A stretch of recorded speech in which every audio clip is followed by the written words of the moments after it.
नमस्कार दोस्तों, आप सभी लोगों का स्टडी IQ अकेडमी स्वागत है। आप लोगों के लिए दोस्तों चतुश्रेणी कर्मचारी भर्ती के लिए महत्वपूर्ण जो है 40 क्वेश्चनों की ये जो है क्लास लेके आ गया हूँ। इससे पहले मैं 5 क्लासें आप लोगों के लिए डाल चुका हूँ, वो नहीं देखिए तो उनको भी जरूर देख लेना, प्लेलिस्ट बना रखिए। आज 6 नंबर की क्लास है दोस्तों। रोजाना क्लास शाम को 7 बजे होती है, तो डेली आप देख लिया करो। उसके अलावा 9:45 में आपके जेल प्रेरी की भी होती है, तो जेल प्रेरी की जो तैयारी कर रहे हैं तो वो भी देख सकते हैं। और जो उसमें जो राजस्थान जीके के, साइंस के, इंडिया जीके के, वो सभी विद्यार्थियों के लिए कॉमन है, वो काम आने वाले सभी के, तो आप भी उनको देख सकते हो जा करके। तो चलिए दोस्तों शुरू करते हैं आज के महत्वपूर्ण क्वेश्चन।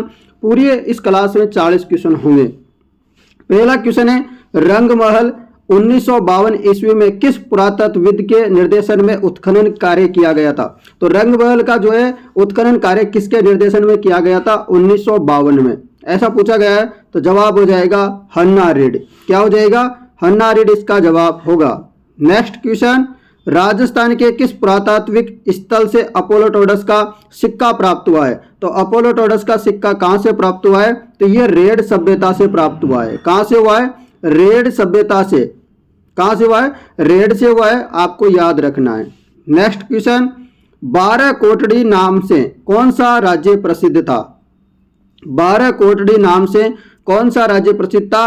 तो आमेर प्रसिद्ध था 12 कोटड़ी नाम से। और यहाँ किसने नाम रखा था? ये पृथ्वीराज कछवा ने नाम रखा था 12 कोटड़ी। चलिएगा नेक्स्ट क्वेश्चन, बीकानेर शासक कर्ण सिंह किस मुगल सम्राट के समकालीन थे? जो बीकानेर के शासक थे कौन? कर्ण सिंह। इनके समय यहाँ के मुगल सम्राट कौन थे? मुगल जो राजा थे उनका नाम आपको बताना है। जवाब हो जाएगा शाहजहां और औरंगजेब के समकालीन थे कर्ण सिंह, बीकानेर वाले। शाहजहां और औरंगजेब के समकालीन। महाराणा राज सिंह का शासनकाल रहा। जो महाराणा राज सिंह थे उनका शासनकाल पूछा है। महाराणा राज सिंह कौन से वाले थे? आपको पता होगा, तो मेवाड़ के, जिन्होंने राजसमंद झील का निर्माण भी करवाया था। तो बिल्कुल दोस्तों 1652 से लेकर के 1680 तक इनका कार्यकाल रहा था। तो ये राजा रहे थे राज सिंह 1652 से 1680 के मध्य। नेक्स्ट क्वेश्चन है, ये ऐसा किला है जिसका दरवाजा कोई आक्रमणकारी नहीं खोल सका। हसन निजामी का यह कथन राजस्थान के किस किले के बारे में? यानी कि हसन निजामी कहते हैं कि जो है इस किले का आज तक कोई दरवाजा नहीं खोल सका। तो ये बात किस किले के बारे में कही गई है? तो ये कहा गया है जालोर के किला के बारे में। जालोर के किले के अन्य नाम भी है, ये भी आपको याद रखने चाहिए, जैसे सोनलगढ़ है, कनकाचल है, सोनागिरी है। तो उपनाम भी इसके पूछ लिए जाते हैं, ठीक है ना। इसके अलावा ये किस नदी के किनारे जालोर का किला? तो ये सूकड़ी नदी के किनारे है। इसका निर्माण किसने करवाया था? यह क्वेश्चन बहुत बार आ रखा है। ये नागभट्ट प्रथम ने इसका निर्माण करवाया था और इसको कहा जाता है कानड़ देव के आन बान शान का प्रतीक। और दोस्तों यहाँ पर जो साका होता है जालोर के किले में, वो होता है 1311 में। कब होता है? 1311 में यहाँ पर जो है क्या होता है? अलाउद्दीन खिलजी का आक्रमण होता है और यहाँ पर फिर साका किया जाता है। यहाँ पर कुछ दर्शनीय स्थल है जो भी बार बार में एग्जाम में आते हैं, जैसे संत मलिक शाह की दरगाह कहाँ है? तो जालोर के किले में। आपसे पूछ लिया जाए तोपखाना मस्जिद कहाँ है? तो आपको याद रखना है जालोर के किले में। आपसे पूछ लिया जाए कि राजा मानसिंह का महल कहाँ है? तो आपको याद रखना है जालोर के किले में। तो इतने सारे इंपोर्टेंट जालोर के किले से बन जाते हैं। नेक्स्ट क्वेश्चन है, मंत्र राज प्रकाश किस संत के आध्यात्मिक विचारों का संकलन है? मंत्र राज प्रकाश किस संत के आध्यात्मिक विचारों का संकलन है? तो जवाब हो जाएगा संत हरिदास जी के। नेक्स्ट क्वेश्चन, समुद्र लहर नाम का लहरिया रंगा जाता है। जो समुद्र लहर नाम का लहरिया है ये कहाँ पे रंगा जाता है? तो ये जयपुर में रंगा जाता है, समुद्र लहर नाम का लहरिया। सुप्रसिद्ध कायाबेली ग्रंथ की रचना किसने की? कायाबेली ग्रंथ की रचना किसके द्वारा की गई? तो संत दादू दयाल जी थे। इन्होंने ही दोस्तों कायाबेली ग्रंथ की रचना की, जिनको कहा जाता है राजस्थान के कबीर। राजस्थान के कबीर किसे कहा जाता है? क्वेश्चन आ जाए तो दादू दयाल जी को कहा जाता है। क्वेश्चन अगला, मालपुरा तहसील स्थित डिग्गीपुरी में कल्याण जी का मेला किस भगवान को स्वरूप में मनाया जाता है? तो डिग्गीपुरी कल्याण जी का मेला बढ़ता है। तो ये मेला किस भगवान को समर्पित है? तो भगवान विष्णु के रूप में मनाया जाता है। अगला प्रश्न, राजस्थान के किस क्षेत्र में रम्मत नाट्य का उद्भव हुआ? रम्मत नाट्य का उद्भव हुआ था, तो ये बीकानेर जैसलमेर। इंपॉर्टेंट क्वेश्चन है ये भी आपके लिए। तो दोस्तों आपको क्लास कैसी लग रही है? क्लास पसंद आ रही है तो वीडियो को लाइक शेयर और सब्सक्राइब कर दिया करो, ठीक है ना। और अंत में आपको मैं मेरे व्हाट्सअप नंबर भी सेंड करने वाला हूं, तो व्हाट्सअप नंबर देने वाला हूं, तो आप उसमें हाई लिख के मैसेज कर दीजिए, अपना नाम लिख दीजिए, गांव का नाम है, जिले का नाम लिख दीजिए। और तो मैं आपको क्या है, व्हाट्सअप ग्रुप बना रखा है मैंने अलग अलग लड़का लड़कियों का, तो मैं आपको वहां पर जोड़ दूंगा, ठीक है। इतिहासकार डॉक्टर गौरीशंकर हीराचंद ओझा ने किस राजा को कान का कच्चा कहा? तो कान का कच्चा कहा गया था राजा जसवंत सिंह को। किसको? राजा जसवंत सिंह को कान का कच्चा कहा था। किसने? जीएच ओझा ने, कि गौरीशंकर हीराचंद ओझा जी ने। तींडो राव अकेलो हिटलर पुस्तकों की रचना किसने की? तींडो राव अकेलो हिटलर नामक पुस्तकों की रचना किसने की? तो ये की थी विजयदान देता ने। किसने? विजयदान देता ने इसकी रचना की थी। नेक्स्ट क्वेश्चन, राजस्थान के राजपूत राजाओं का एक परिसंघ बना दिया जाए, यह सुझाव किसने दिया? कि राजपूत राजाओं का क्या बना दो? एक परिसंघ बना दो। यह सुझाव दिया था चार्ल्स मेटकोप ने, जिन्होंने संधिया वगैरह भी की थी राजस्थान में। पता है आप लोगों को? तो बिल्कुल इनको याद रखो, यहां से क्वेश्चन आते हैं। बूंदी प्रजामंडल की स्थापना किसने की? बूंदी प्रजामंडल हो गया, हाड़ौती प्रजामंडल हो गया, कोटा प्रजामंडल हो गया, और जितने भी प्रजामंडल है सब याद रखने आपको। तो बूंदी प्रजामंडल की स्थापना की थी आपके कांतिलाल ने। किसने? कांतिलाल जैन ने। चलो नेक्स्ट क्वेश्चन, मत्स्य संघ राजस्थान का एक अंग कब बना? जो मत्स्य संघ था वो राजस्थान का एक अंग कब बना? इनकी बताओ फटाफट, विलय हो जाता है दोबारा से। तो जवाब हो जाएगा 15 मई 1949 का। कब? 15 मई 1949। कौन सा ग्रंथ पंडित विश्वेश्वर नाथ रेव द्वारा नहीं लिखा गया? नहीं पूछा है, ध्यान दिया करो। नहीं लिखा गया बताइए। जवाब हो जाएगा इतिहास निम्बाज, ये नहीं लिखा गया। इसके अलावा कॉइन्स ऑफ मारवाड़ भी लिखा, हिस्ट्री ऑफ द राष्ट्रकूट्स भी लिखा, विश्वेश्वर स्मृति भी लिखा। इजलास कास की स्थापना कब हुई? इजलास कास की स्थापना होती है 1877 में। कब? 1877 में इजलास कास की स्थापना की जाती है। नेक्स्ट क्वेश्चन है आपके लिए, यहां पर आपको क्या करना है? सुमेलित करना है। सुमेलित नहीं है वो ढूंढना है। इधर राज्य दे रखे हैं 1857 में, इधर 1857 के शासक दे रखे हैं। तो धौलपुर के शासक क्या शंभू सिंह थे कि नहीं? बताओ फटाफट कमेंट करके। तो धौलपुर के शासक शंभू सिंह नहीं थे, आपको याद रखना है। कौन थे? तो फिर भगवंत सिंह।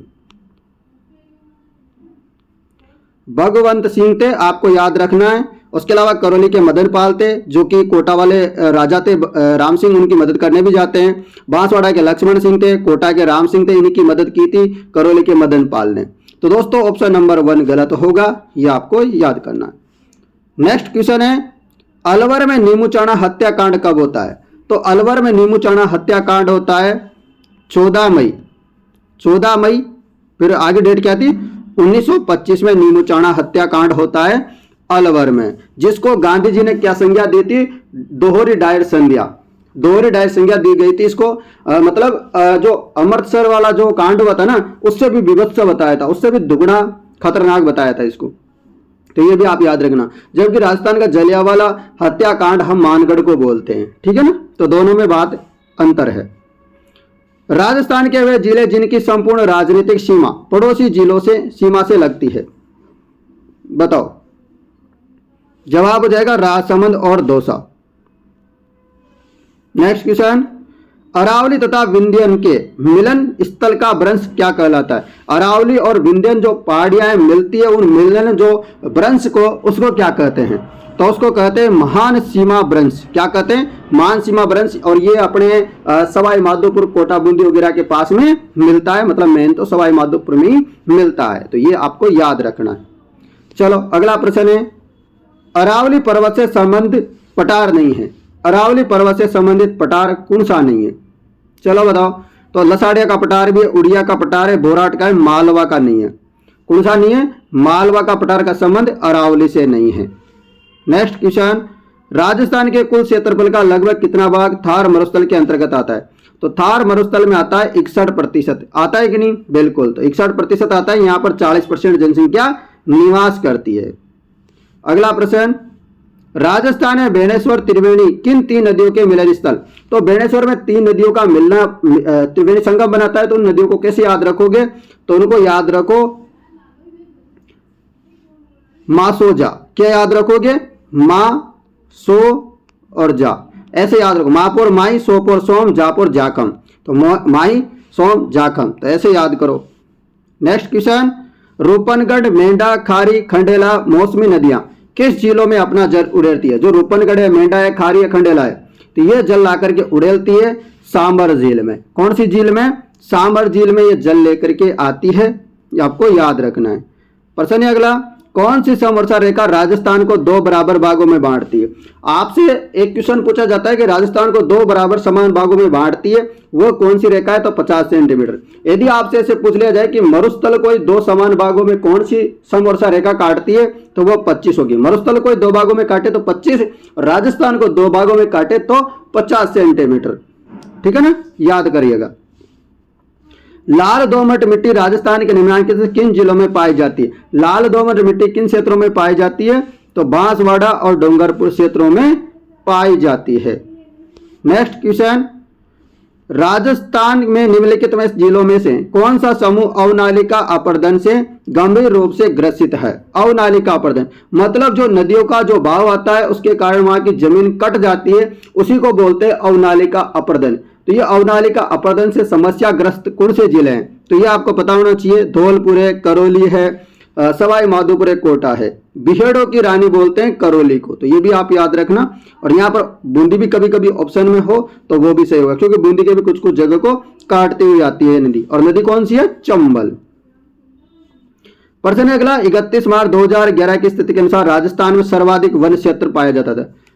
तो ये उस हिसाब से आप इसको अभी याद मत करो, इसे छोड़ दो आप। ठीक है ना। अगला प्रश्न है, निम्नलिखित से कौन सा राजस्थान वानिकी विकास एवं जैव विविधता परियोजना का उद्देश्य नहीं है? उद्देश्य नहीं है, चलो बताओ फटाफट। तो जैव विविधता संरक्षण भी है, पारिस्थितिक पर्यटन संवर्धन भी है, वृक्षारोपण है, बाढ़ नियंत्रण करना राजस्थान वानिकी विकास एवं जैव विविधता परियोजना का लक्ष्य नहीं है।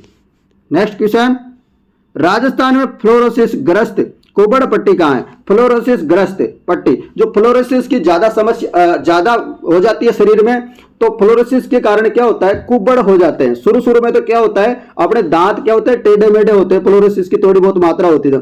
यदि ज्यादा ही फ्लोरोसिस हो जाए तो फिर हड्डियां क्या टेढ़े मेढ़े हो जाने लग जाते हैं, तो कुबड़ निकल जाती है। तो इसी के कारण इसका क्या नाम पड़ गया? कुबड़ पट्टी।